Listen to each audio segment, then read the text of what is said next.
Hello. Welcome, everyone, to the Global Scholars Monthly lecture series. I want to welcome everyone from the community as well as our students who are in the Global Scholars Program.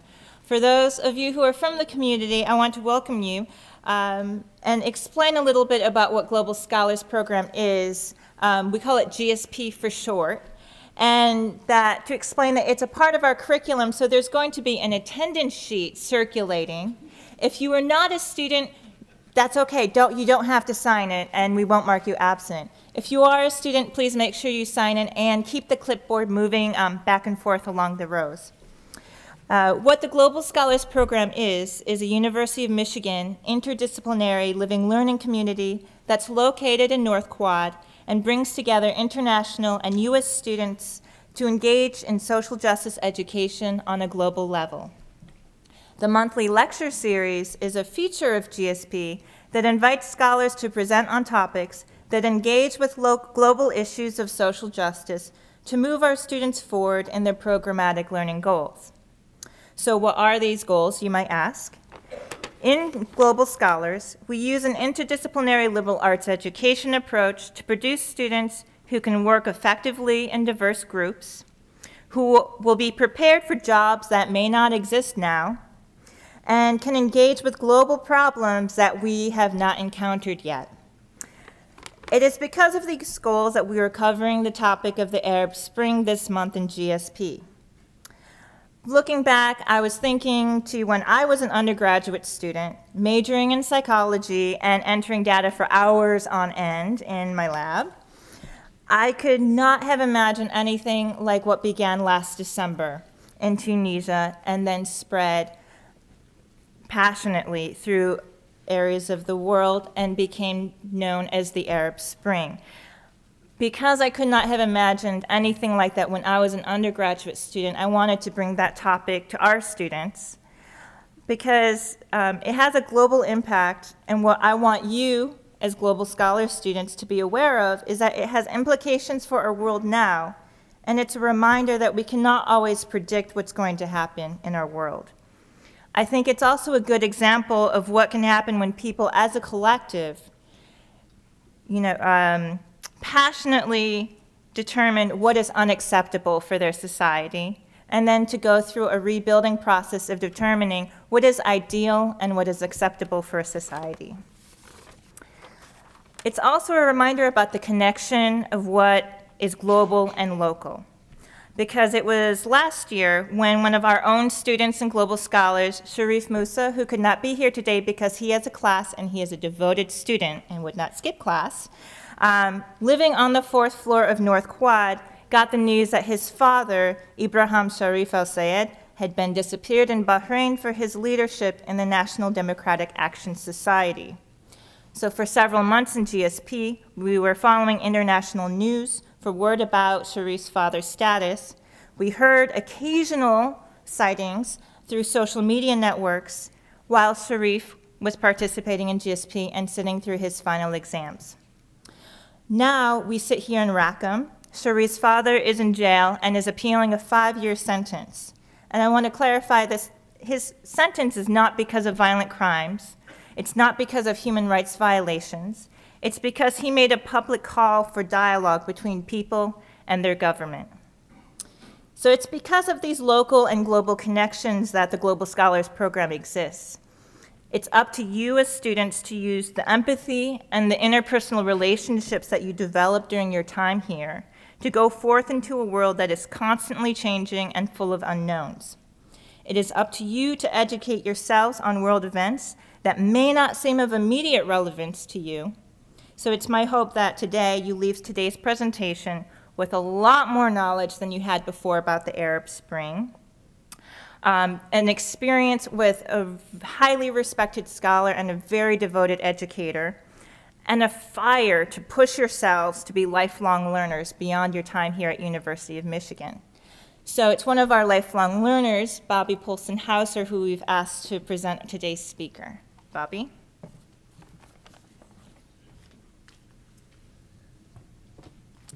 Thank you, Dr. Yim, and good afternoon. For those of you who don't know me, my name is Polson Hauser, and I've been fortunate enough to be affiliated with the Global Scholars Program for the past 3 years. As an undergraduate, I was the first resident advisor for the program. Our humble beginnings were in East Quad with a converted dorm room as an office. As the program transitioned from East Quad to North Quad, I too transitioned from an undergraduate and resident advisor for the program to a graduate student and graduate affiliate of GSP.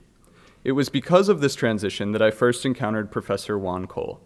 I entered the master's program in the Center for South Asia, a center of which Professor Cole is the director. I was then fortunate enough to take 2 separate classes with Professor Cole, where I came to appreciate him both personally and professionally. Professor Cole's professional accomplishments are many. As the Richard P. Mitchell Collegiate Professor of History at the University of Michigan, he has sought for 3 decades to put the relationship of the West and the Muslim world in historical context. His most recent book is Engaging the Muslim World, and he also recently authored Napoleon's Egypt, Invading the Middle East. He's been a regular guest on a number of well-known TV shows, most notably Anderson Cooper 360 and The Colbert Report. He has given many radio and press interviews. He has written widely about Egypt, Iran, Iraq, and South Asia. He has commented extensively on Al-Qaeda and the Taliban, the Iraq War, the politics of Pakistan and Afghanistan, and Iranian domestic struggles and foreign affairs. He has a regular column at TruthDig. He continues to study and write about contemporary Islamic movements, whether mainstream or radical, whether Sunni and Salafi or Shia. Professor Cole commands Arabic, Persian, and Urdu, and reads some Turkish, knows about both Middle Eastern and South Asian Islam. He lived in various parts of the Muslim world for nearly 10 years and continues to travel widely there. While his scholarly accomplishments are many, perhaps more impressive is the manner in which he engages and inspires his students. Having taken both a pro seminar and a graduate history course with Dr. Cole, I can personally attest to the fact that he cares immensely about his students and pushes them to maximize their academic abilities. Without further ado, I present to you tonight Professor, blogger, and public intellectual Juan Cole.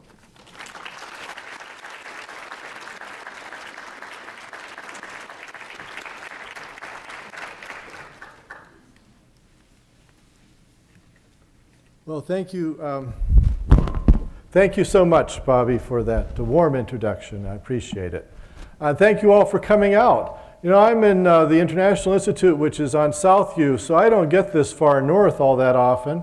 I've heard all kinds of rumors going on up here. They say that students are living in the Frieze building, and then they're going to like transfer the Frieze building to Korea. So it's good to meet your people. I've been wanting to know more about you. Today I want to talk about the aftermath of the Arab Spring. We are, of course, now in a rolling 1-year anniversary of these tremendous events that took place in Tunisia and Egypt and elsewhere. I want to make a little retrospective on the subsequent developments. I'm going to pay special attention not only to developments on the ground, but to the U.S. Implications, the U.S. role in all this. And I'm going to make an argument to you that from 1945 to 1991, you had a Cold War with the Soviet Union, and that Cold War drove a lot of American foreign policy.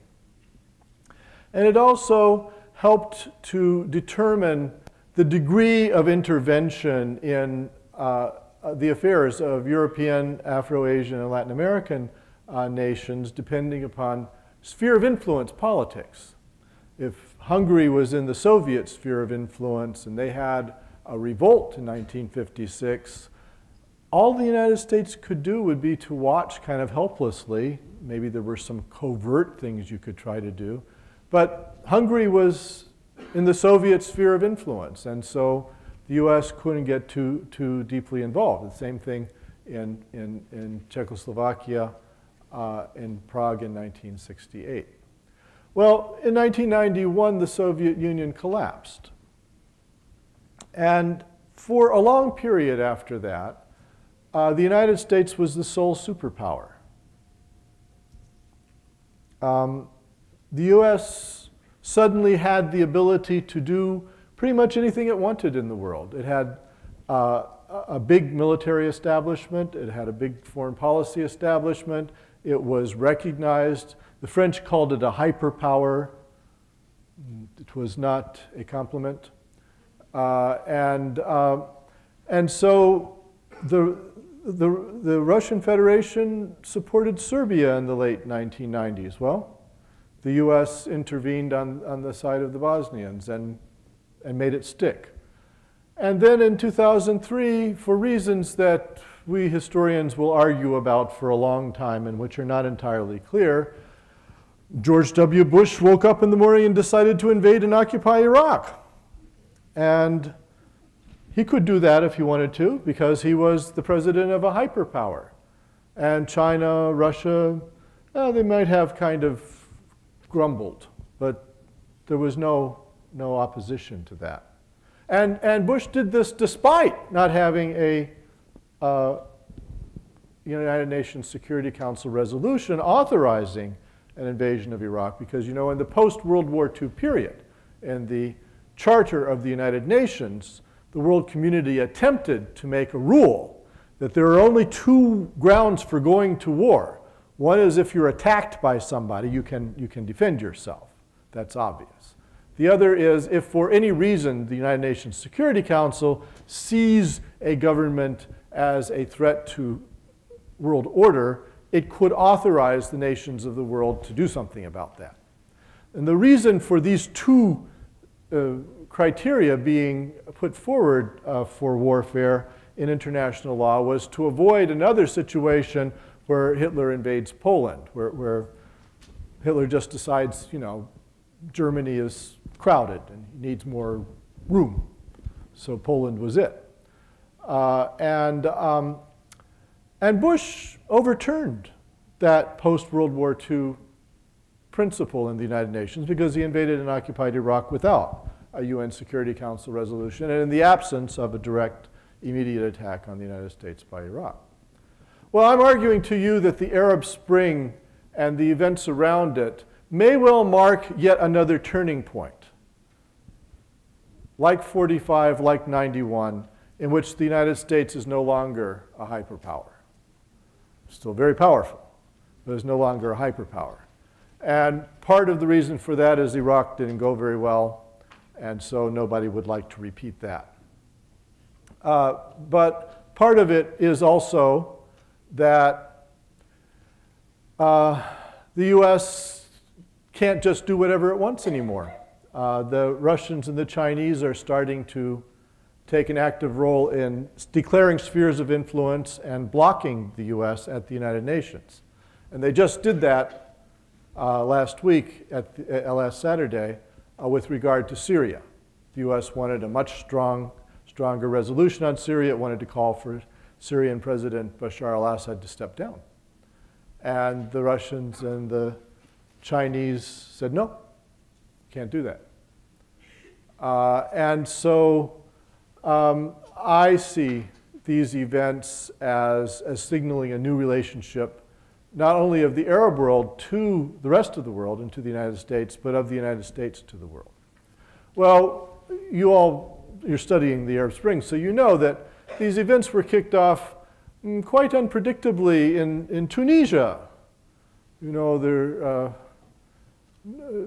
Tunisia is a lovely country. I really enjoy Tunisia whenever I go there. And I was there last summer. And it's a very interesting culture. It has a deep history. But it's a small country of 10.5 million. It's kind of very much like Michigan. Except without a lot of factories. It's similar in size and population is what I mean to say, although geographically it's smaller. But Tunisia just isn't at the forefront of anybody's thinking usually. You don't wake up in the morning and say, well, gee, I wonder what happened in Tunis today. It's not like Moscow or Beijing or a great power. So when this popular movement began in Tunisia to overthrow the dictator Zainuddin Ben Ali, it took everybody by surprise. The Tunisians hadn't notably gone into the streets in hundreds of thousands in recent times. The last time they were really mobilized like this was during the 1950s when they were trying to become independent of France.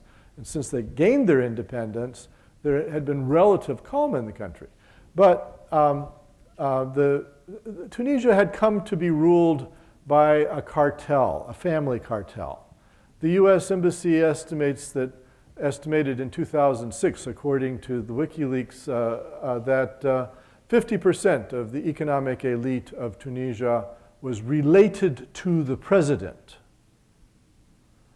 Now, there are lots of countries in the world that are pretty corrupt, and you know, they say in Hollywood, it's not what you know, it's who you know. But this is beyond just ordinary corruption. I mean, it's not even who you know, it's who you're related to. And that so much of the economy was in so few hands blocked other people's opportunities. And the president, through this nepotism and corruption, became extremely unpopular. Of course, it was a sordid little police state. I say I really enjoyed it. I enjoyed it except for my interactions with the secret police. In the old days, they were mean.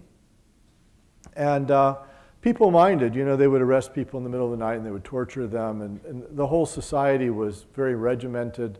So young people, educated people, people very much like yourselves, knew that they were being stolen blind, that the country's development was being impeded, and they decided to come out in the streets and do something about it.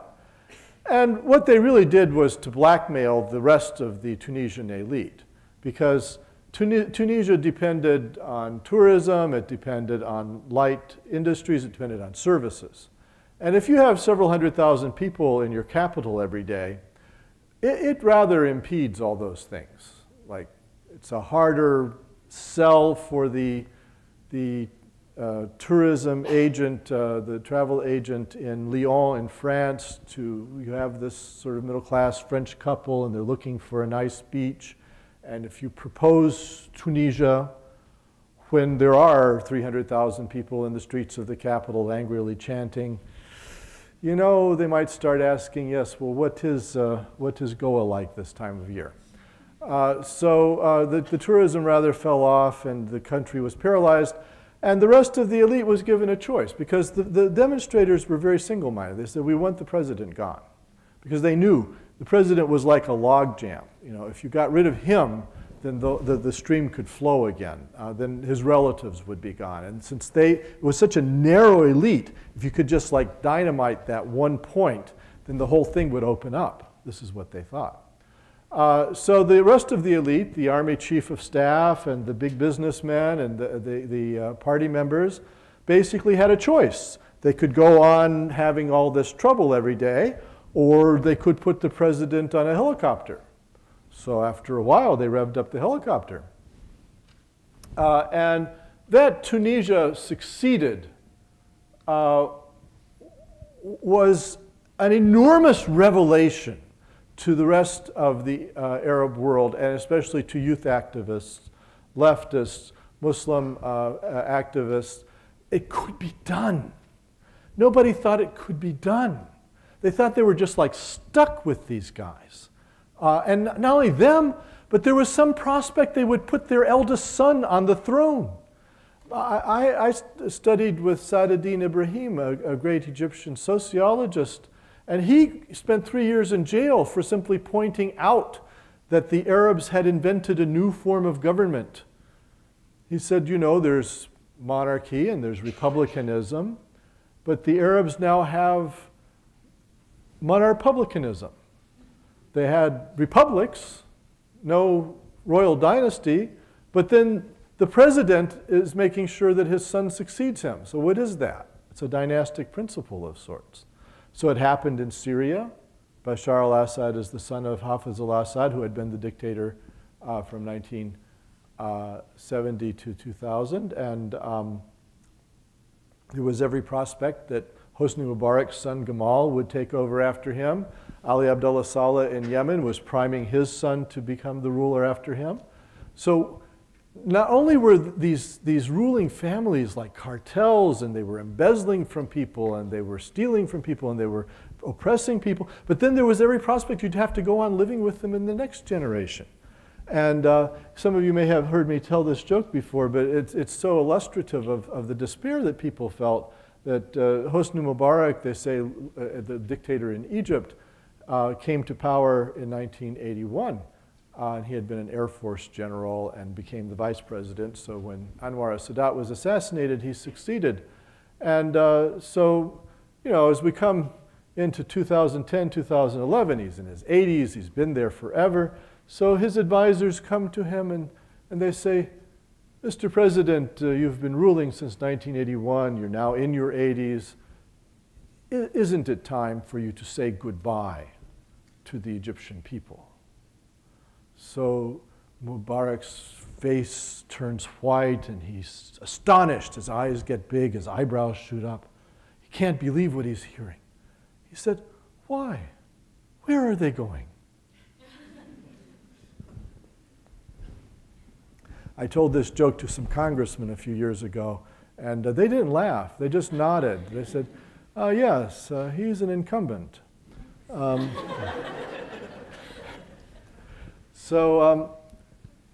People were full of despair, but what Tunisia showed was it could be done. And it showed a model for doing it. It wasn't a really very complex model. You put up a Facebook page, you announce a date where everybody should come into the center of the capital, and you just keep doing that until he's gone. And you paralyze the country. That model, it turns out, depends on the Army Chief of Staff being a decent human being. Apparently it's kind of 50-50 whether they are or not. There are other things involved besides his character, but that's part of it. So once it happened with Ben Ali, the people started coming out in Egypt, and of course they announced January 25th of 2011 as the day everybody should come down to Tahrir Square. And when they made this announcement, the activists, they were hoping for 2,000 people. They didn't realize they might get 75,000. And they had been trying to have demonstrations. They were remembering people who had been killed by the Egyptian secret police. And 200 would show up. And then Asma Mahfouz, who was one of the organizers who called for this demonstration, went on YouTube and she gave a very impassioned plea. She said, you know, the police are making fun of us. They're basically shooing us away from the demonstration site, saying, you guys are cranks. Nobody cares about some guy the secret police killed. Said, are we going to let them get away with that? Are we going to let them think we're just cranks? Are we going to let them think that nobody cares about someone like Khalid Said, a young activist who investigated police corruption and who was just murdered in an internet cafe?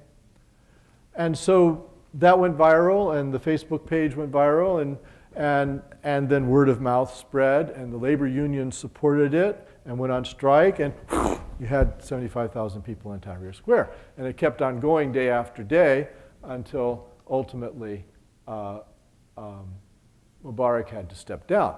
And this development in Tunisia had not fazed the United States because, no offense to Tunisians in the audience, I told you I like Tunisia, but it's not like geopolitically a really central country. And so that you had a revolution in Tunisia really didn't change things that much on the world scene. But a revolution in Egypt is a different kettle of fish because it's a big, important country.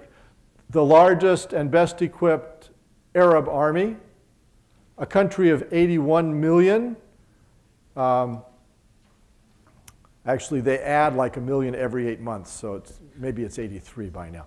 And about a fourth of all the Arabs live in Egypt.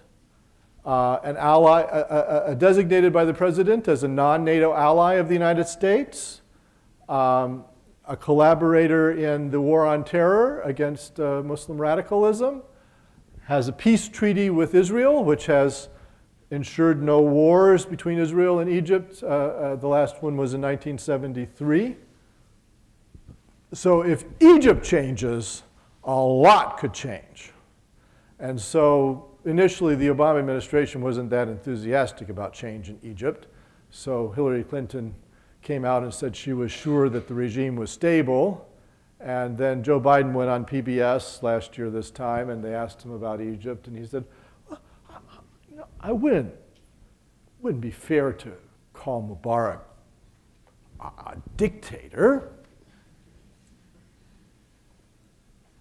Joe's a bright person, and he was, for many years, chair of the Senate Foreign Relations Committee, and he knew what Mubarak was. But these were signals the Obama administration was trying to send to Mubarak that we're not going to throw you under the bus. And you know, Mubarak had served the United States interests, and you don't want your allies thinking that you would throw them under the bus at the moment's notice. So basically, you know, when the guy is already under the bus, you might as well admit it. You know, there's no point in like pretending he's not under the bus. So it was like 3 days before Mubarak was overthrown, Obama called him and said, I think you're under the bus. You'd better step down. And the Saudis have never forgiven Obama for that. They wanted the ostrich policy of not admitting what was going on. But he was forced out on February 11th, and there's going to be a big celebration on February 11th. And in Egypt, and even the military who were Mubarak's old colleagues and so forth are going to join in the celebration that he's gone. It's like the Wicked Witch. And the US just had to get used to a new relationship with Egypt.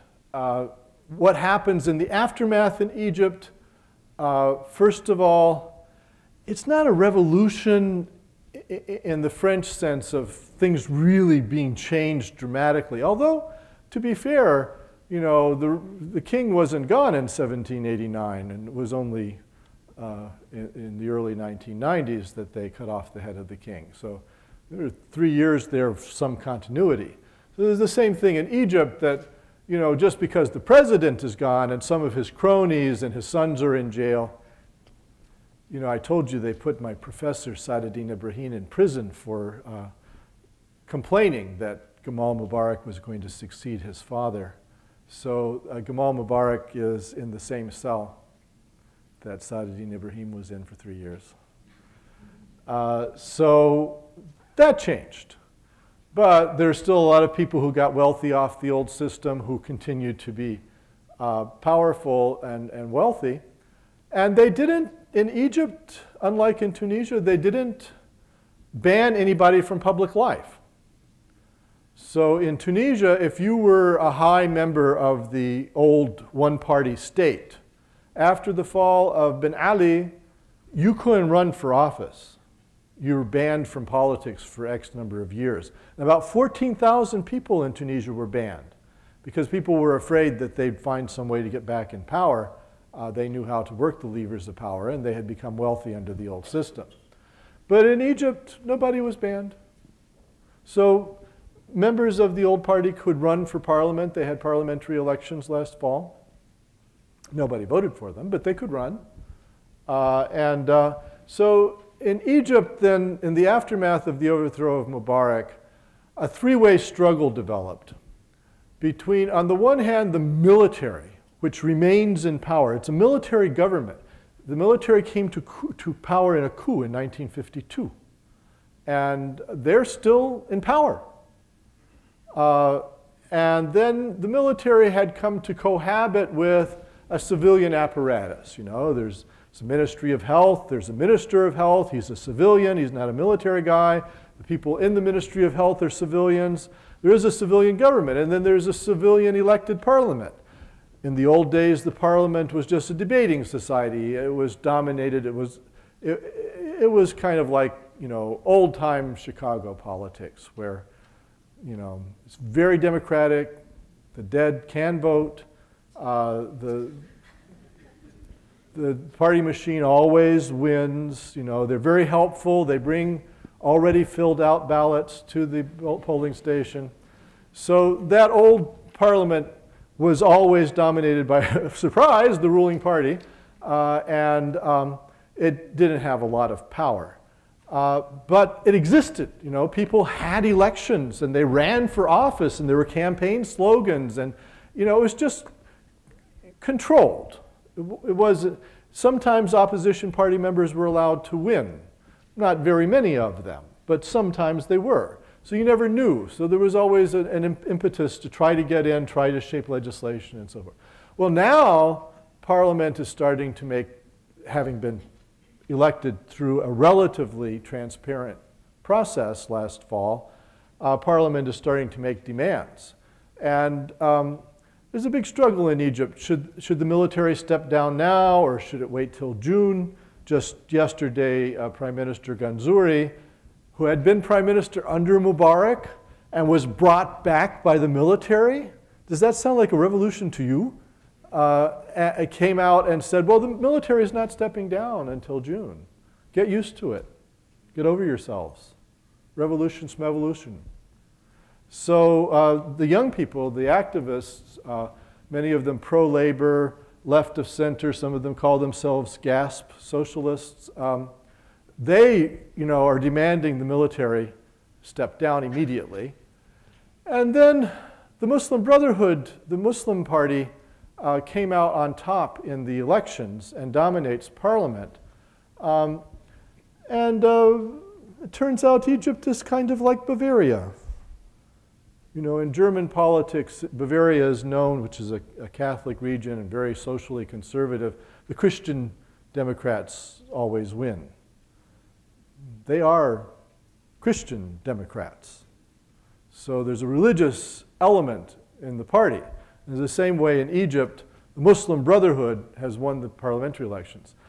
And it's not entirely clear where they stand on this issue of the future of the military. Of course, everybody wants the military to step down sometime this year. But the activists say it has to be now.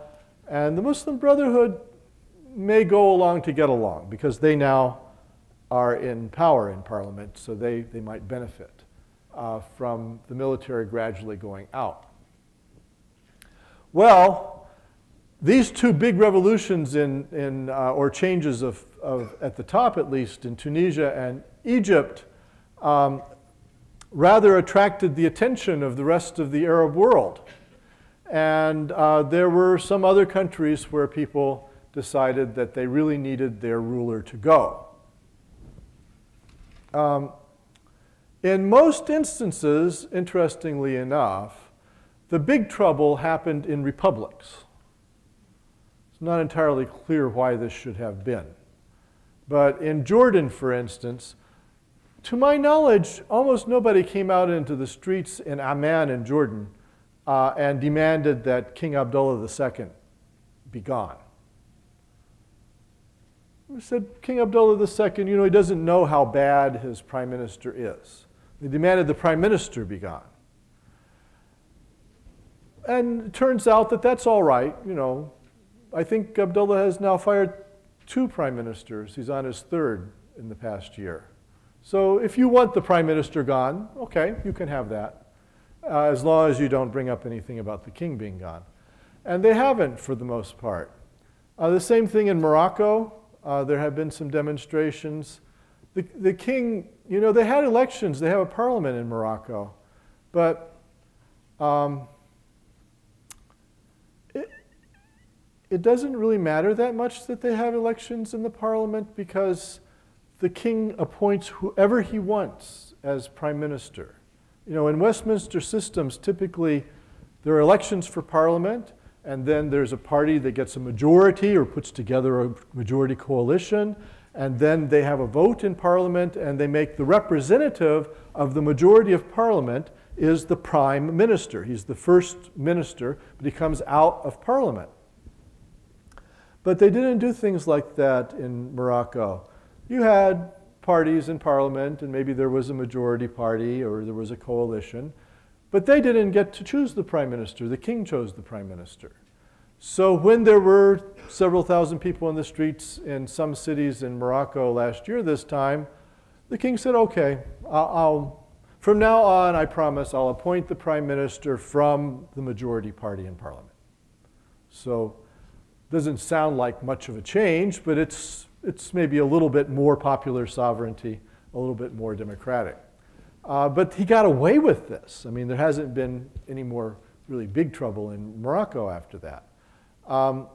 But then in Libya, Yemen, and Syria, you've had a lot of trouble in the last year.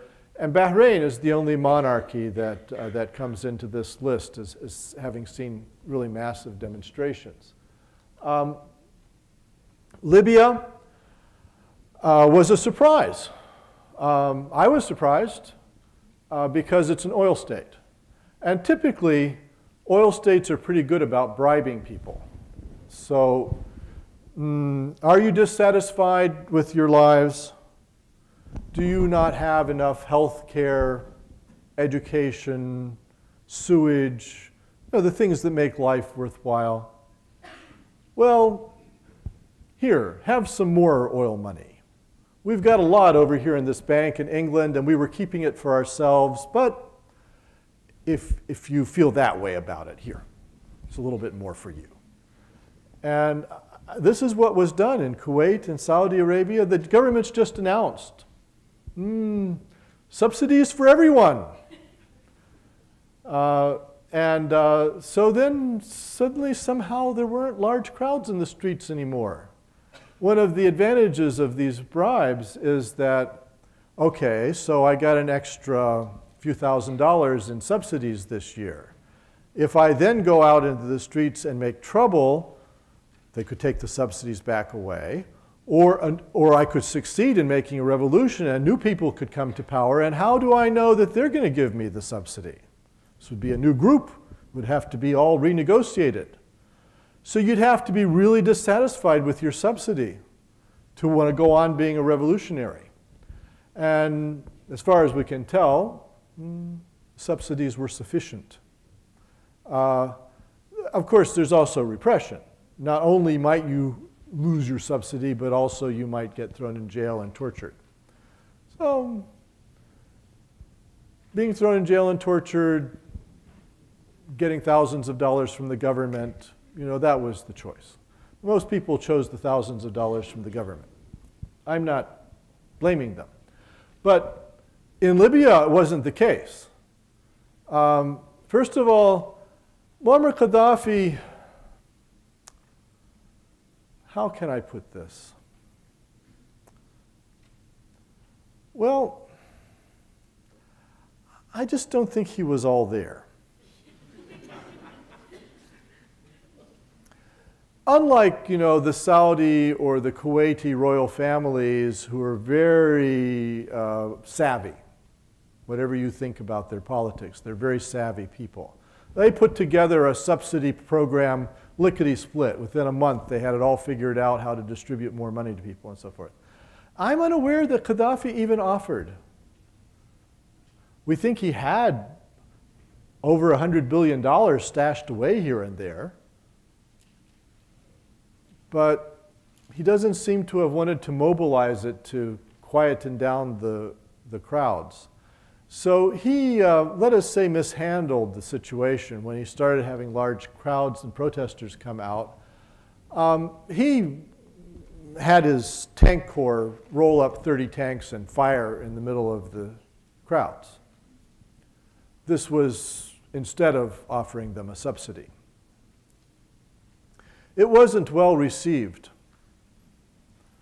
and it provoked people to turn to violence. So the repression of the government of these largely civilian crowds in Libya turned the thing into a civil war. People took up guns.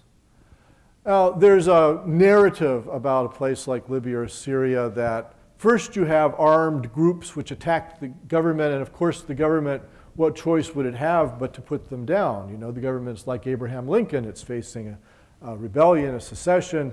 You have to deploy the Union troops. But that's not what happened. For the most part and by and large, both in Libya and Syria, the big political movements began peacefully. cities like Benghazi in Libya and Tobruk and Derna, I follow these things. You know, I know Arabic, and I'm like on the internet all the time, and you could just like see the YouTube videos. These were women, and they had babies on their arms, and they were civilian crowds, and they were, you know, demanding that Gaddafi step down. The big slogan of all of these was the people want the fall of the regime. Ashab yurid isqat al-nizam. This was, and throughout the Arab world, this was the slogan. It comes from a popular Tunisian poet. It's a modification of one of his poems. So he asked in his poem, what do the people want? So they crystallized their desires in this slogan. And that's what the Libyans wanted too. So not only were these movements not initially violent or done by guerrillas or by hardened, seasoned professionals or by Al-Qaeda. I really don't think people in Libya had, you know, Osama bin Laden's phone number in Abbottabad, were calling him up and saying, what do you think we should do now? It wasn't like that. They were clueless. Libya was not an armed society. It was a totalitarian kind of regime. Like, there were revolutionary committees which intensively surveilled you and monitored your behavior and your activities. Nobody had guns except rural people, you know, who hunted with them and things. But people in Benghazi, they didn't know how to use a gun. So when Gaddafi repressed them and turned tanks and artillery and cluster bombs and airplane bombs on them, they took up guns. They managed to get a hold of some, but they didn't know how to use them. They were city people. They were hopeless. A hospital in Benghazi reported that the largest number of injuries that they saw last spring were self-inflicted. And, you know, it turns out that you really don't want to march like this. So these weren't professional revolutionaries. But when Gaddafi repressed his people in the way that he did, I mean, he actually scrambled airplanes and had fighter jets bomb people. And there are some commentators who are trying to deny this, but we know that it happened. I mean, I don't understand the denial. And there were even pilots who defected to Malta who were given these orders to bomb people who refused to do so. What, did they just like imagine they were given those orders? They wanted a little Mediterranean vacation in Malta with their jets? No, they defected because they were given monstrous commands. Well, this put the Obama administration in a really tough bind because David Cameron in Britain and Nicolas Sarkozy in France wanted to intervene in Libya. Why they wanted to intervene in Libya is not entirely clear. But as far as I can tell, it's in part because on the French side, they'd had a very, very bad experience with Algeria. In 1990 and 91, the Algerian military decided to open up the system and have free and fair elections. But they, being the military, didn't want to open up the system all that much. They wanted to open up the system as a facade, but they wanted to maintain some kind of control over it behind the scenes. Well, when they opened up the system and had parliamentary elections, the Muslim fundamentalists won in 1991, in fall of 1991 in Algeria. And they won big. They got over 2/3 of parliament. Well, the 2/3 of parliament is enough to alter the Constitution. So the military started being afraid that the new Muslim fundamentalist majority in parliament might actually tinker with the whole system because they had enough to change the Constitution. Unlike in the United States where you need Congress, the Senate, and X number of states to change the Constitution, in Algeria, 2/3 vote could do it.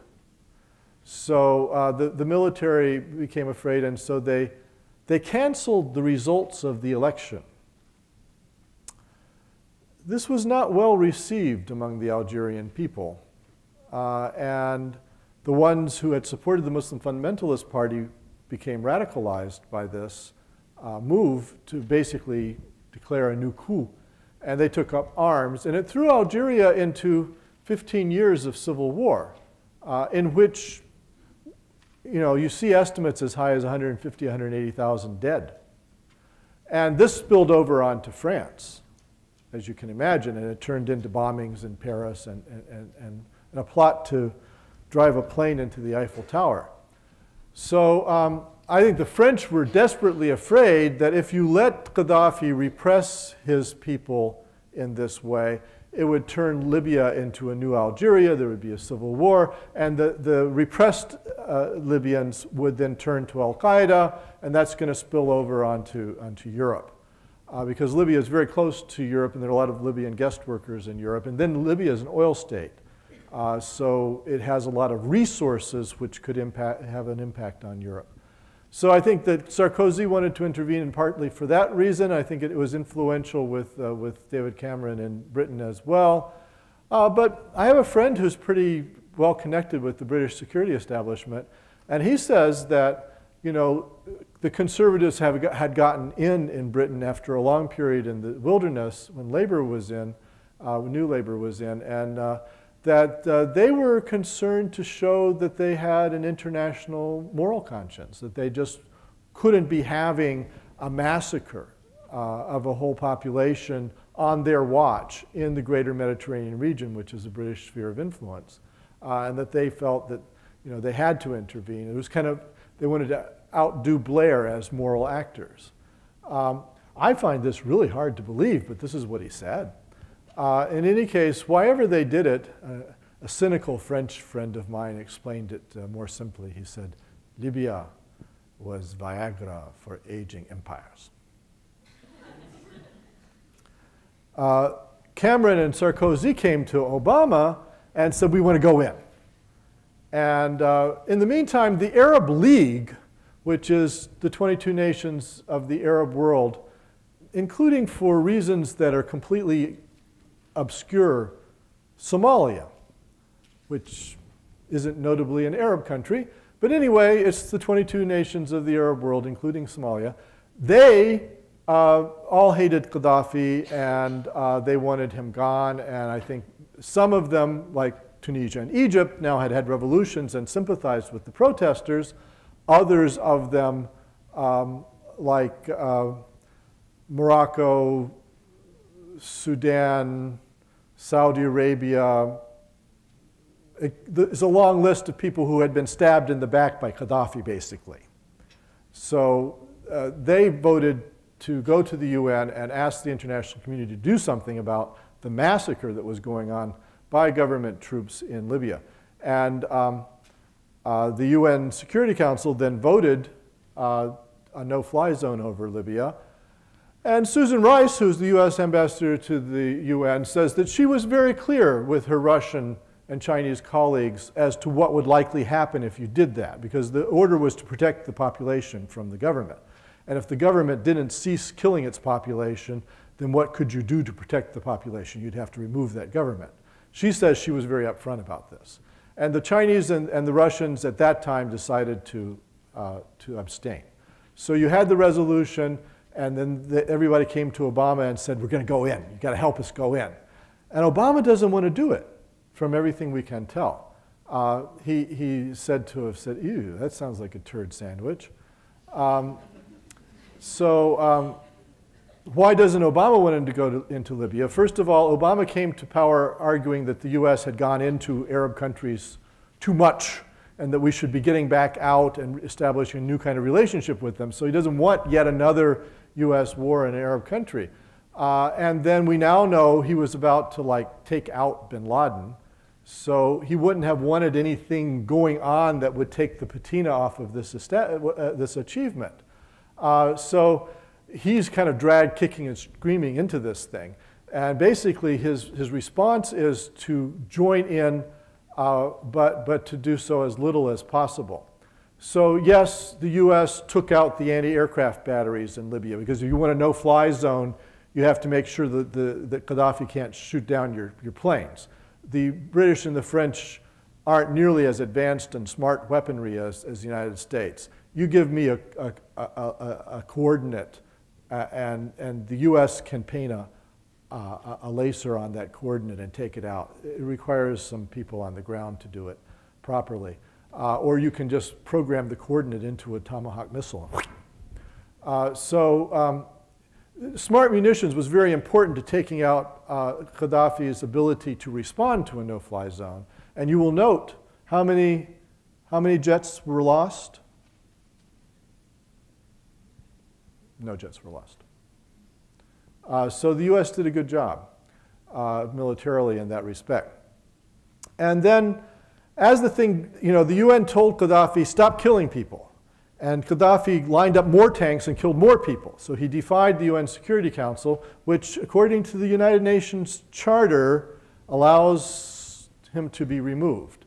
So the West interpreted the resolution as an authorization to pursue regime change. They spent a lot of time trying to just kill him by bombing downtown Tripoli. That was unwise, and I opposed that step. That was, I think, contrary to the spirit of the UN resolution, which was to stop people from being bombed. But they also bombed the tanks that Gaddafi was rolling. And Libya was a place where international intervention was plausible because the way Gaddafi was controlling that society was that he had a very professional, small military force, heavily armored, which he committed against his civilian population, which required then that he send tanks out from the capital to the other cities. Well, the tanks have to roll across desert highways, and it turns out they can be polinked with smart munitions. This is a big change in military affairs, by the way. I interviewed a U.S. military officer who had served at Guam, and he said that we used to try to hit the Japanese tanks, and you can't hit a tank very easily from the air in the old days. And he said to me, Professor Cole, do you know what you get if you target a tank and you miss it? And I said, well, what do you get? He said, a scratched tank. But now they can zero in on the tanks pretty well. And so NATO mainly hit military targets, weapons depots, tanks, artillery emplacements, and so forth. There was kind of a black legend about the NATO intervention, that it killed large numbers of civilians. The studies I've seen, it killed civilians, but the studies that I have seen suggest it's in the hundreds. I mean, it's many fewer than Gaddafi killed in Misrata alone, which was one of the cities that he was besieging a civilian city with cluster bombs and artillery and tanks. It's simply not true that the NATO intervention was costly in civilian life. And it was mainly militarily targeted. And it was very controversial right up until the point when Gaddafi was overthrown. And he was overthrown by the people of his own capital. Ultimately, the people of Tripoli joined in this revolution. It was before the rebels ever got to Tripoli that he was overthrown. Of course, post-revolution, Libya is a mess, and this is to be expected. It's had a revolution. I think it has some advantages. There's a lot of capable Libyans, and then there's a lot of capable managers in the region, Egyptians and Tunisians, who can be brought in, who know the local language. The Libyan state owns the petroleum, and the petroleum has started being pumped again. They're almost back up to pre-revolution levels of petroleum production. On the other hand, the Transitional National Council, the government that now exists, doesn't seem to be very good. There doesn't seem to be anybody there who knows how to take charge. And of course, what happened in the course of the revolution was a lot of people organized themselves as militias. Those militias have not been demobilized. The national army was Gaddafi loyalists and mercenaries who've now been disbanded and doesn't exist anymore. So the Libyan state needs to be rebuilt. There weren't strong institutions. because of being ruled for 40 years by someone who wasn't all there. So Libya faces, let us say, many challenges going forward. They just did approve an electoral law. They hope to have elections as soon as this summer. A lot of people think that that's too soon. But they, and moreover, as with Egypt and Libya, Egypt and Tunisia, it's likely that if they have parliamentary elections, that the Muslim fundamentalists will win big. So one of the things that happened after the revolutions were mostly made by leftists, by students, by young people. You know, in Libya, the Americans, the Western press referred to the revolutionaries as rebels. But in Arabic, it was a shabab al-thuwar. It was the youth revolutionaries. And the youth part of this is really important. What happened in 2011 and is going on still in Syria, and so it's very heavily a movement of 20-somethings. This is like if that sitcom Friends, if they were angry and wanted to overthrow the government. That's the kind of people who are involved. They're educated and generally good-looking, it's a youth movement. And I saw an interview with an older man in Libya. He was a graybeard from Benghazi, and they asked him about the revolution. He said, "Yeah, I think the youth are doing a really good job." But it was like he didn't conceive of himself as being involved so much. It's like their thing, they're doing it. The revolution was made by these youth activists, many of them left of center, pro-labor, and so forth. But in the aftermath, since their demand was transparent parliamentary elections, it was the Muslim fundamentalist parties that were good at winning elections and organizing and canvassing. When I was in Egypt this past summer, I asked young people, I said, from the activists, I said, "Are you canvassing neighborhoods? Are you walking neighborhoods? Are you going to try to win some seats? Do you support a particular party?" And they said, "Well, no, we're not involved in anything like that. We're planning the next big demonstration in Tahrir Square." I said, "The things you're talking about, that's something a political party would do." Well, I thought to myself, you're going to have your asses handed to you. What political party was it that they were thinking would do all that for them if they didn't do it? So, of course, it was the Muslim fundamentalists who knew how to do all that, and they came to power in Egypt and Tunisia. They will almost certainly in Libya as well. On the other hand, when you say Muslim fundamentalists come to power, you know, in post 9/11 America, that makes you kind of nervous. But they don't seem to be that kind of Muslim fundamentalists. They're not the ones with the bombs. And they're interested in running for office and holding elected office and improving people's access to health care and sewage, which I'm not making fun when I say that needs to be done. I can't tell you, one of the big results of the Arab Spring is that all the Arab capitals now are littered with big piles of garbage. Something about garbage collection breaks down when you have a revolution. So it's kind of, you know, it's a new beginning, and it's youthful and it's hopeful, and you have parliament, but it really stinks. But these elected officials, you know, they're promising to do something about that and to organize society. I think that one of the reasons you had so much terrorism in the Middle East in the last few decades has been precisely because people were blocked from participating in ordinary politics. I mean, even in the United States, you know, we've had our movements, whether it was in 2008 with the young people that supported Obama or 2010 with the Tea Party. But if any of those groups had been imprisoned in a police state, don't you think that at least some of them would have turned to violence? So that's the kind of thing that happened in the Arab world.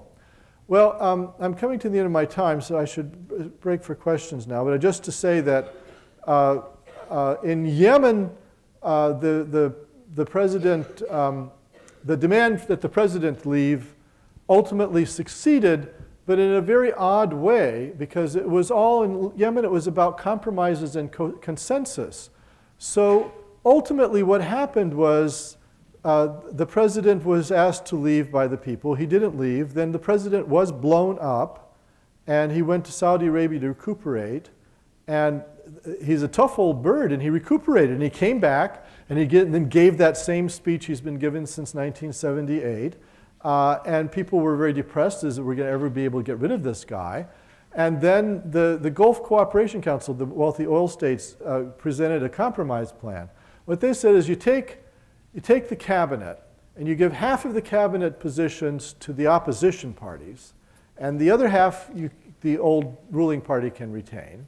And then the president, Ali Abdullah Saleh, gives up power, and his vice president takes over. So it's kind of making place at the table for the revolutionaries and conceding their demand that the president be gone. And Saleh resisted this, and it was back and forth. You never know, he would agree to it, and then he would take it back. But damned if it hasn't worked, at some level. As we speak, he came out of the country and is having medical treatment in New York and seems to be really in political exile now. His vice president, Vice President Hadi, has come to power and is the sole candidate in the elections to be held on February 21st. And he's got this government of national unity, so the people who last year this time were trying to overthrow the government are occupying half of the cabinet seats. And then in the streets, you still have the real revolutionaries like Tawakkol Kerman, who visited us in November, the woman who won the Nobel Peace Prize, who says that this compromise is not enough, and they want more radical change than that, and so forth. But it's a very odd kind of consensual outcome that you've had, at least so far, in Yemen, and the opposite of what happened in Libya. And then what's big in the news now is Syria, and that's still going on. It's unclear what will happen, but Syria is kind of like Libya without the foreign intervention. And the last couple days, what's been going on in Syria is that Bashar al-Assad, the dictator, has rolled tanks against Homs, against Baba Amru district of Homs, this fairly major city in the central part of the country, and has been shelling civilian neighborhoods, killing men, women, children, non-combatants, to get at the revolutionaries. And a certain section of the revolutionaries in Syria has, like in Libya, now taken up arms. So there have been ambushes of government troops. There have been defections. And in other instances, there's still civilian crowds who keep on insisting on gathering, especially at night in the city square, and who are being sniped at by government troops. I mean, this is a serial murderer government that's sniping at its own people. And last Saturday, as I mentioned, Russia and China vetoed a UN resolution calling on Bashar al-Assad to step down on the grounds they didn't want any language in the UN resolutions that might give an opening for regime change or for foreign intervention. They don't want to. They saw what happened in Libya as a huge disaster for their foreign policy purposes, and they don't want any repeats of that. Russia has a naval base leased to it in Tartus on the Mediterranean by Syria. It's its only Mediterranean naval port. Russia sells a lot of arms to Syria. Syria was a client state of the old Soviet Union, and Vladimir Putin, the prime minister, soon probably to be president again, wanted to reactivate those ties of clientelage. So Russia's running interference for Bashar al-Assad in a big way. And then the Chinese have come on board with Russia in this regard. And we all suspect it's because they're afraid they might have a Chinese Spring, and it will be necessary to bomb some quarters of some Chinese cities, and they don't want a precedent established that this causes outside intervention. So far, the Arab Spring has been a major change in the domestic politics in Egypt, Tunisia, and Libya, which from the Algerian border to the Israeli border, through the Red Sea, 100 million Arabs now are living in liberated, non-dictatorial regimes moving towards parliamentary ones. This is an enormous change in the world, and whether that change can now be replicated in Yemen and ultimately Syria is still a little unclear, but it seems to me that over time the Arab world is demonstrating that the age of those one-man dictatorships has passed. Thank you.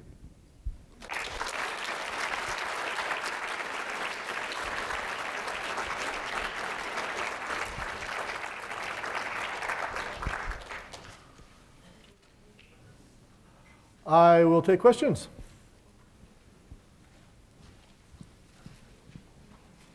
Yeah. Professor, could you attest to the outlook of the youth now that the effects of the spring have started to take hold? More positive and optimistic, or same old same? The outlook at? Of the youth. I can't hear the word. I'm so sorry. Of the youth? Yes, sir. Yeah, the TH was falling off. So the outlook of the youth. Well, you know, the youth are an odd group in the sense they're being defined only by their age, and so they're all kinds of people. They're workers, and they're intellectuals, and they're peddlers, and they're farmers, and they're all young. But what I would say is that that they're very proud of what they've done, and they think it's an enormous achievement. In some instances, they're disappointed that they haven't gotten more out of it, because in a place like Tunisia, they felt like the government was blocking their opportunities, stealing from them, contributing to a bad economy, and so forth. If you got rid of it, there would be jobs. Well, it turns out that there still aren't any jobs, and some places where the revolution was big, like Sidi Bouzid, this kind of small rural town where it started, you know, if anything, things are worse now than they were a year ago economically. Tunisia is not an oil state, no prospect of a lot of money coming in there anytime soon. A lot of the people who knew how to manage things have fled. So when will Tunisia exactly get its economic efflorescence back is a big question. They keep hoping that the tourism will return, and it hasn't in a big way yet, although I think maybe that it will this summer and fall. That's been one regret, is that the economy, the people made the revolution in hopes of a better life, and the economy just hasn't been better. And that's true in Egypt, where tourism was off at least 33% last year. A lot of governmental enterprises have been disrupted. There aren't a lot of jobs around for people. And in Egypt, because you continue to have big demonstrations to make the military step down, there's still a disruption of traffic and jobs. And and in Libya, you know, a lot of people who made the revolution were people who took up guns, and especially rural people who knew how to use the guns. They feel as though they're owed. They said, you know, we're the ones who fought. We got rid of Gaddafi. We want the Ministry of Defense to go to our clan. We want to be regularized. We want salaries. We want our militia should be incorporated into the army or the police. And so far, very little of that kind of thing has happened. Of course, the transitional government is trying to satisfy the people with guns as best it can, because you don't want the people with guns mad at you. But they're not satisfied. And then there have been little micro-turf wars between some of the militias. There's one militia that kind of still owns the airport, and I think kind of wants the revenue from the airport. And so in Libya, unlike in Tunisia and Egypt, public order broke down because there was a very small mercenary kind of loyalist army that's now dissolved and has been replaced by these militias. People on the ground in Tripoli, however, universally say that the security situation is, given what's gone on, isn't that bad? You can drive around, you go to work, it's normal life. But every once in a while there's a little firefight. So it's not completely normal life. Yeah. Okay. Yes, sure. I was wondering if you could speak to the organizing tactics of the youth. Was it purely a social media sort of phenomenon, or did they have other tactics for getting people to those demonstrations and getting so many people involved? Right, so it can't possibly be mainly social media. How many Egyptians really are on Twitter? You know, I think last year this time is maybe 1% of the population. So I think what happens, though, is that if 1% of the population is getting out the word on social media, well, that 1% knows 5%, and that 5% knows 10%, and so forth. So it's a useful tool. Cell phones, probably more important than the social media. Texting and sending pictures around, even video. Satellite television. Al Jazeera was very central to this whole thing. You could turn on the television for the most part and see what was happening in downtown Cairo. And the regime didn't want it seen, but Al Jazeera was being carried by Nilesat, the Egyptian satellite service, and so people could tune into it. At some points, the government tried to block it, but then, you know, you can get Al Jazeera on streaming video by the internet.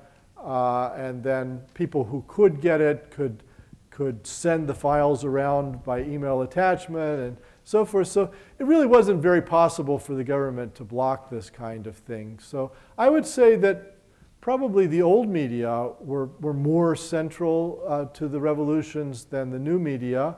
And then the old media were more central yet. I interviewed people from April 6th, which was one of the activist youth groups that helped to make the revolution in Egypt last summer when I was there, and I asked them the same question you just asked me. And their response was that, you know, Cairo is a very densely populated city. It's like Amsterdam or something. You can't turn around without bumping into somebody. And people have balconies and stoops and so forth, and they come out onto them. It's hot, and in the evening people are sitting out or they're on their balcony. And this guy told me, he said, it was hutafat. It was sloganeering and chanting from the balconies that got the word out, because you could hear, boy, can you hear, whatever your neighbor is chanting on their balcony, and then they pass it on and they pass it on. This is like a huge giant 81 million person game of telephone going on. At least that's what the activists told me, was that actual word of mouth was maybe more important than the other things. Since we're going by who has the mic, you guys choose, yes. I guess you just partially addressed this, but I recently heard that Saudi Arabians have been investing in Twitter stock and that sort of thing. So do you think that's sort of a movement by different regimes and different governments to suppress that type of communication so that there can't be further mobilization via, you know, technology? Right. Well, who invested in Twitter was Al-Walid bin Talal, who is a Saudi prince, but he has part of his family is from Lebanon, and he's a little bit of a maverick. So he wrote an op-ed for the Wall Street Journal earlier this week in which he argued that the Arab monarchies had better take advantage of this moment to reform and modernize, that it would be dangerous for them to be complacent in the face of what's happened. So he's not the kind of old-style repressive elite. He is a Saudi prince, so I don't know what he thinks about revolution in the streets. But he's the one that bought into Twitter. And I can't tell you exactly what that means, except he likes to buy into media stuff. And he's made a lot of money buying into things. So I don't think it's probably ideological. I can say that Twitter recently announced that it was considering trying to implement some kind of technological fix so that things that were illegal in a state couldn't be tweeted. Because, you know, there are a lot of things that we tweet that wouldn't be allowed in China or India or whatever, not necessarily political things. Even just like twit pics of women in bikinis, that would be a huge scandal in Saudi Arabia. But at the moment, there's nothing to prevent that from happening. So Twitter has announced that it's going to try to find a way to be more in conformity in each country with national laws. And of course, there's some danger that they'll just be shut down in some countries if they don't go in that direction. Of course, what we're all afraid of is that once they bow down to that imperative, then it's easy enough for the government to say, well, political tweeting is also not allowed. I saw one angry tweet saying that, well, if Twitter goes in this direction, we'll just go to some other service. Some people suspect that Al-Walid bin Talal was behind this change, and I don't think there's any evidence for that. Hi. So you mentioned briefly that there is that the Chinese and Russian Security Council blocked the motion for moving into Syria because they're afraid of a Chinese spring. And I'm sure the 140% of Russian voters might consider a Russian spring. And you could say North Korea and all different kinds of repressive regimes, but they haven't had a spring. There hasn't been a massive uprising of any kind of movement. Was there something special, like a necessary condition in the Arab world that made the Arab Spring happen, that made it's been going on for the last 12 months? Yeah. Well, of course, that's a really good question. One slight tweaking of the question is that the Russian youth actually have been demonstrating in very large numbers in the past month against the prospect of a Putin presidency. And last Saturday, they came out in the tens of thousands. It's cold in Russia, so they were freezing their patooties off, but they really, hate Putin. They were out. There had been some demonstrations last spring in China. Not to this extent, yes. True. The political scientists have this theory they called cascades, which is, I think, a useful theory for understanding what has happened. It's not very predictive. But what they say is, say you divide the population up into deciles, into tenths, that there are 10% of the people that hate the government and will say so. And then the other 90% falsify their preferences. They hate the government, they won't say so. But the 10% maybe could convince the next decile, so you get to 20%, to come out under certain circumstances. And if the 20% come out, maybe the third decile will, so they bring them in train. What often happens is you get up to about 30%, and then it all fizzles. And I guess the theory is that there's a tipping point. The fourth decile seems to be really important because then the fifth and sixth and seventh will all come aboard. But they're not impressed by the first three deciles. It's the fourth that they're going to be guided by. So if you can't get the fourth, you never quite get that tipping point, then like in Iran in 2009, the whole thing kind of peters out. And to some extent, that's what's happened in Morocco and Jordan and so forth so far. So why exactly you get to the tipping point is not clear, but there is one, and that if you can get to it, and that's what happens in Egypt, right, is that initially you get maybe 75,000 people out, or you get 100,000 people out, but it grows and it grows and it grows to the point where, there are estimates, and I don't know if they're accurate, but they say that at the height you had 1 million people in downtown Cairo. Well, that is enormous, because you just think, Kevin Bacon style 6 degrees of separation, how many people those million are connected to. Well, that's a tipping point, right? When you can get to that point, you've got 75% of the people who are supporting you and will say so. So, as I said, it's an interesting way, this political science theory of cascading is an interesting way to think about what has happened. And it first was developed to explain 1989 in Eastern Europe. But it doesn't actually tell you when there's going to be a cascade. That's an unsolvable calculus problem, apparently. Thank you, Professor Cole. My question is as regards to Pakistan. Can you raise your hand? I can't see you. Oh, there you are. Okay. In regards to Pakistan, do you see similar changes occurring as far as protests or anything as far as the military government stepping down as far as we see happening in Arab world? Yeah, one of the interesting features of the events of 2011 was that they were really relatively language bound. I mean, you did have a fair number of youth protests in Spanish-speaking countries, in Madrid and Barcelona, in Chile, in Colombia, which weren't well covered in our press, and which were explicitly modeled on Tahrir Square.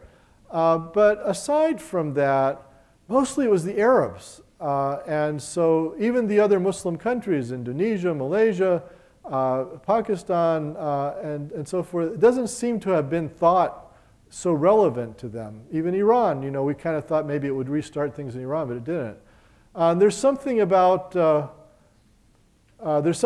these movements that were language bound. I would argue that the television and the satellite television and the Twitter feeds and all those are very language bound phenomena. And so it happened within the Arab world. Pakistan is a different situation than most of these Arab countries in the sense that, unlike in the Arab world, Pakistan has had organic political parties since the 70s at least. So the Pakistan People's Party, the Muslim League, the Muttahida Qawmi movement, the MQM, the Awami League among the Pashtuns, and so forth. So they have canvassers, they have party workers, they have people who are really devoted to the party, they have political geography, like, you know, Sindh is very heavily PPP, and it's not like Gaddafi's Libya or Mubarak's Egypt, where there really were no political parties as we understand them. And so I would argue that people in Pakistan have had a tendency to funnel their activism into party politics. And so when they moved away from military dictatorship in 2008, it was the instrumentality of parliamentary elections that allowed it to happen, because the PPP, the Pakistan People's Party, won the parliamentary elections, and then they threatened to impeach the dictator Parvez Musharraf, and he had to flee the country under threat of parliamentary impeachment. And then one of the big issues had been that the military had given the president extra powers because they expected that the president would be an officer. And when the president was a civilian, especially the Supreme Court, the people wanted the powers cut down on to go back to a previous era of Pakistani constitutional history. And when the president seemed to be dragging his feet and giving up those powers, people came into the streets, and they made a long march from Lahore to Islamabad, and the Supreme Court intervened. And so they worked crowds and institutions, and they actually changed the constitution so that the president's powers were much reduced. I would argue that, in a way, if you start with Pervez Musharraf's dictatorship back in the first part of the last decade through 2008, and you look at what has happened since then, there was a Pakistani Spring. They did move out the dictator. They did go to parliamentary elections. They did change the constitution with regard to the president's power. They reinstated the Supreme Court. The people power manifested itself in Pakistan in a big way. Now, are the Pakistanis satisfied with the changes they wrought? No. Basically, the system worked so that the people power got translated into the old party war horses taking back over. And they're very unhappy about that. So recently you've had this former cricket player, Imran Khan, who's tall and handsome. And back in the old days, I remember when he played cricket, he would rub the ball on his thigh like this before he bowled it. And I can't tell you all of the hearts that would flutter when he did that. And he went into politics, but he could never seem to amount to anything. In Pakistani politics was very, party machine politics, and he didn't have a machine. Well, he's been giving speeches lately complaining about the stagnation of the system and the old war horses coming back to power and so forth. And he spoke in Lahore last October, and he had 150,000 people came out for him. And then, well, okay, so he's the Punjabi, that's not so strange. Then he went to Karachi, and 100,000 came out for him there. So some people think that Imran Khan is now starting a movement in Pakistan to maybe, you know, I would argue it's a continuation of the popular movement of the last few years, but to finally get some real change at the top. Anyway, Pakistani politics is more institution-bound, more party-bound than Arab politics has been, because they've been like pure dictatorships, and Pakistan is something else. Yeah. Do you believe we will see a war between Israel and Iran this year, and if so, what are the implications for the region? Yes, well, of course, there's an old saw that's variously attributed to Yogi Berra and Mark Twain that its prediction is extremely difficult, and most especially with regard to the future. So I can't predict whether there will be a war or not. But if you want my educated guess, it's all saber rattling, and you shouldn't pay so much attention to it. Iran is very far from Israel. Very, very far. I'm amused sometimes when people imply that Iran might invade Israel. I think, well, wouldn't it have to go through a lot of other countries first? Like, wouldn't the tanks bog down someplace in Iraq or Jordan or something, or Turkey? So, you know, flying a plane that far is not easy. And while it can be done, having the plane come back, almost impossible. And you really want to be in a position where you're in flight refueling over Baghdad. So that's not clear to me that it's technically feasible. Some people say, well, they could divert to Georgia, but wouldn't that like cause an Iranian invasion of Georgia? I'm not so sure it can be done. Second of all, if it were done, if they bombed the nuclear enrichment facilities at Natanz near Esfahan, they would release a lot of toxic material, radioactive and also heavy metals, and it would be a human rights debacle. And, you know, wind is such that you couldn't be sure it would stay in Isfahan, could come over to Tel Aviv. I'm not sure you really want to do that. And then the way the Iranians are enriching uranium is in these refrigerator-sized centrifuges, and they hook 64 of them together into what's called a cascade. It's a different kind of cascade. And then they whirl around radioactive gas with the uranium to enrich it. Those cascades don't have to all be in one place. And they're not so hard to make. So if you bomb them, you would get what? 6-month delay while they made more centrifuges? And don't you think they know you're coming, so they've squirreled some away here and there? So it's not clear what it would accomplish. And then the thing that I worry about most of all, and I can't guarantee you that the Likud party or Prime Minister Benjamin Netanyahu thinks in this way, but the Iranians have a lot of ways of taking revenge on the world for doing something like that. And they would blame not only Israel, but also the United States and Western Europe and so forth. So you remember how the Bush administration invaded and occupied Iraq? And then they were very proud of themselves about that, and they designed the largest embassy in the world with 16,000 personnel, 2,000 of them diplomatic. And then you remember how the Bush administration kind of thought they would keep a division in Iraq of, say, 20,000, 25,000 men, but how things didn't go well, and they were forced to sign a status of forces agreement that all US troops would be out by December of 2011. And do you remember about how there are no US troops in Iraq? And there's the largest embassy in the world in Baghdad with 16,000 personnel. Is that wise? I'm from a generation where we remember something called a hostage crisis at the US Embassy in Tehran. I really wouldn't want to be one of those Baghdad embassy people if the day that bombs come down on Isfahan. And I think the Iranians could just take hostages through intermediary. It wouldn't even be Iranians that took them, right? Angry Iraqi students take US embassy hostages. And are there really enough US forces in the region to stop that or to track them down once it's done? I mean, basically they could carterize whatever administration was in office.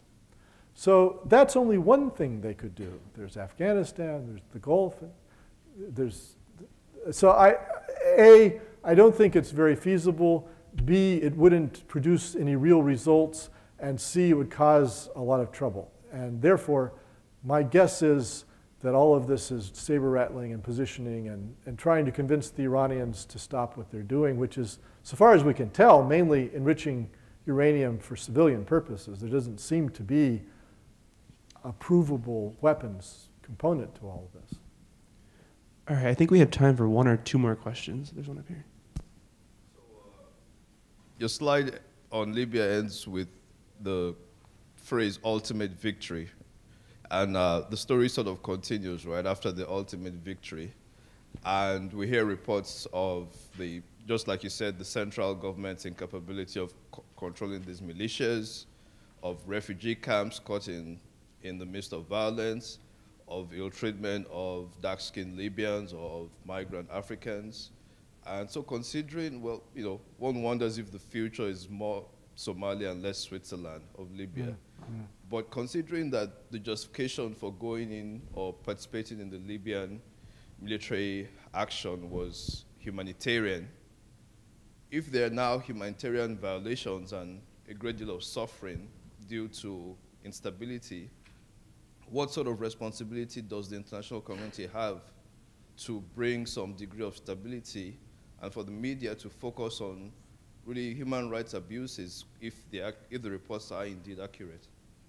Mm-hmm. Right, well, of course, I think both things are true. The international community has a responsibility to Libya for reconstruction and for aid. The international media have a duty to keep the new Libyan government feet to the fire, because it would be a horrible thing after all of the sacrifices that so many people have made if you don't get a human rights regime in Libya. What I would say is that I'm a little bit reluctant to try to do a utilitarian kind of accounting of post and pre-revolution Libya. You know, John Stuart Mill said that you should try to gain the greatest good for the greatest number. I've always thought that was a stupid thing to say because it leaves out principle. And a lot of Libyans took up arms and risked their lives because they felt like they were living under a tyranny and they wanted some kind of liberty, however they defined that liberty. In that respect, I think they've had a great achievement, and it can't be taken away from them very easily. Obviously, as I said, they lived for 40 years under a government that was very personalistic, very arbitrary, made up of these kind of revolutionary committees which surveilled people and didn't allow, you know, the normal institutions of society to develop. Even garden societies, you know, would be spied on. And the judiciary, it was underdeveloped. There weren't political parties and so forth.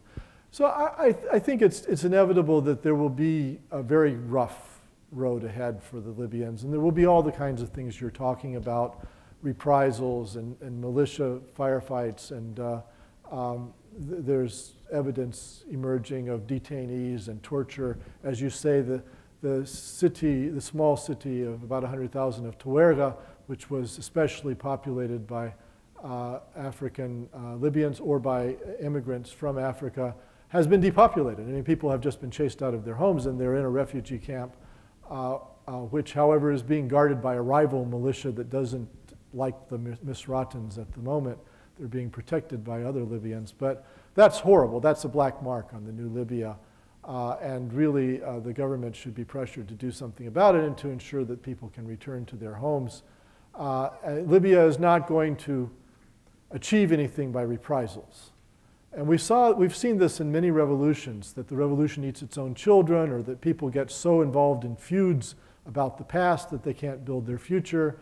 They really need an Obama kind of, attitude. What's past is dead. Let's forget about lots and lots of prosecutions, or, I'm not saying that we needed that, but they need it. So in Iran in the 1980s, there was a great terror after their revolution. And people, would say, well, you ran a bakery under the Shah. You baked bread and fed people, and you supported that regime by doing that. So therefore, we're going to get you. Well, if you go after everybody who functioned under a regime like that, then it's going to be endless trouble. And we think, literally thousands of people died in Iran in the 1980s as a result of those reprisals. So Libya needs to put those things behind and to cease with the reprisals. It most of all needs to rebuild its military and police force. And there, since NATO was so enthusiastic, Cameron and Sarkozy were so enthusiastic to go in, I think they should be ferrying police and soldiers over to Saint-Cyr and military academies and training them. It's going to take 3-4 years. But at the end, you'd have a new officer corps. They need a citizens' army. They need to regularize the militias and incorporate them into some kind of chain of command. They need to start deploying their oil money. Because having oil money and using oil money are not the same thing. Iraq has enormous amounts of dollars in reserve, and I think they're still kept in the Federal Reserve over here. I wouldn't advise them to do that. But they don't seem to be able actually to spend it in Iraq on government services because they don't have the personnel or they don't have the political will or whatever.